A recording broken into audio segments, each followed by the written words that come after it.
The Galactic Council chamber fell silent as Eliza Chen stood from her seat, her dark eyes scanning the assembled alien delegates with cold precision. For 3 standard cycles, humanity had sat at this table negotiating trade routes and resource sharing with the patience of saints. That patience had finally run out. "We're done here," Eliza said, her voice cutting through the recycled atmosphere like a blade through silk. Ambassador Threll of the Vacrian Consortium clicked his mandibles in what passed for laughter among his species. "You cannot simply leave, human. The negotiations are not complete." Eliza's companion, Groot Martinez, gathered the holographic data tablets scattered before them. His muscular frame moved with deliberate calm, but those who knew humans recognized the tension coiling beneath his composed exterior. "Watch us," he said simply. The other delegates shifted uncomfortably in their bio-adaptive seats. The Sethian representative's scales rippled with anxiety. The Metheran collective's hive mind buzzed with confused frequencies. Only the Vacrians seemed unmoved, their crystalline bodies refracting the chamber's light in patterns of smug superiority. "You need us more than we need you," Threll continued, his translator converting his species' complex chemical signals into standard galactic.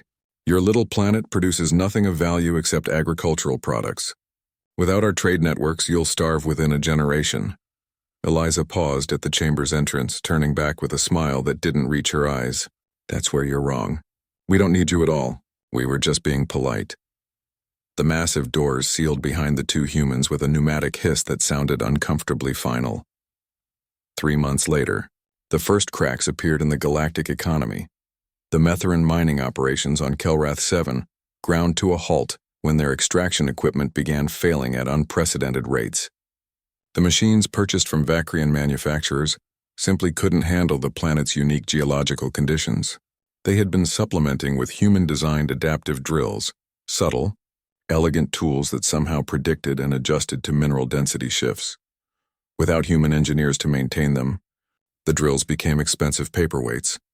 "We can reverse engineer the human technology," the Metheran hive mind assured the council. But human engineering, they soon discovered, wasn't just about the mechanics. It was about intuition, creativity, and a stubborn refusal to accept that problems couldn't be solved. The Metheran collective, for all its computational power, couldn't replicate that spark. The Sethian medical crisis came next. A plague swept through their colony worlds, nothing fatal, but debilitating enough to cripple their workforce.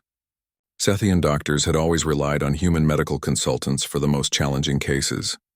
Humans had a peculiar gift for seeing patterns in biological systems that even the most advanced AI diagnostic tools missed. Eliza had been one of those consultants.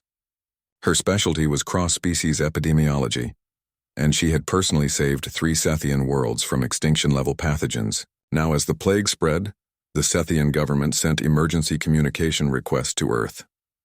All were politely declined. "Dr. Chen is no longer available for consultation," came the standard response. "We suggest you contact the Vacrian Consortium for medical assistance." The Vacrians had no equivalent expertise to offer. By the 6th month, the Galactic Trade Network was in shambles. The truth that the Council had willfully ignored became impossible to deny. Humans had been the glue holding everything together. Not through dominance or superior technology, but through something far more insidious: versatility. When the Kalari food shipments got delayed, it was human logistics coordinators who had rerouted supplies through alternative channels. When the Drexian financial markets crashed, it was human economists who had stabilized the currency exchanges with unconventional solutions that somehow worked despite violating every principle of traditional galactic economics. When competing species needed neutral ground for negotiations, it was human diplomats who had facilitated dialogues, their peculiar empathy allowing them to understand alien motivations that confounded even the most sophisticated translation matrices. Groot had been one of those diplomats. His specialty was conflict resolution, and he had prevented 17 wars before they started. His absence was a void that swallowed entire sectors in territorial disputes. The Galactic Council convened an emergency session. Threll, his crystalline confidence notably dimmed, proposed sending an official apology to Earth. "They will return," he insisted. "They need the galactic markets." But the intelligence reports told a different story. Earth wasn't suffering. In fact, humanity's home system was thriving. The agricultural products the Vacrians had dismissed were now feeding Earth's rapidly expanding population. The human colonies in their own solar system had become self-sufficient in record time, their growth exponential and terrifying. More disturbing were the rumors of human ships pushing beyond their borders, exploring uncharted space with that characteristic human recklessness. They weren't asking permission. They weren't following established protocols. They were simply going, discovering, claiming. The galaxy was vast, but humanity had always been good at filling empty spaces. 1 year after the humans walked away, Eliza received a personal message from Ambassador Threll. It was marked urgent, coded with the highest priority encryption. She read it in her office on Luna Station, Groot leaning against her desk with his arms crossed. "They're begging," Groot observed, reading the message over her shoulder. "Not begging. Negotiating from a position of weakness." Eliza deleted the message without responding. "There's a difference. Are we really never going back?" Eliza stood walking to the viewport that overlooked Earth rising above Luna's horizon. "They had 3 cycles to treat us like partners. They chose to treat us like primitives who should be grateful for table scraps. Now they've learned what happens when humans stop playing nice." "The galaxy's infrastructure is collapsing," Groot said quietly. "Species are suffering, not our species. Not anymore." Eliza's reflection in the viewport showed no regret. "They'll figure it out. Or they won't. Either way, humanity has its own destiny now."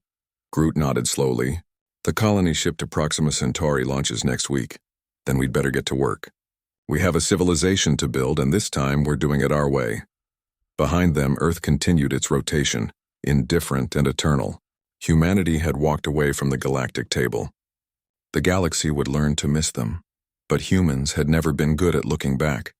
They had always been better at moving forward.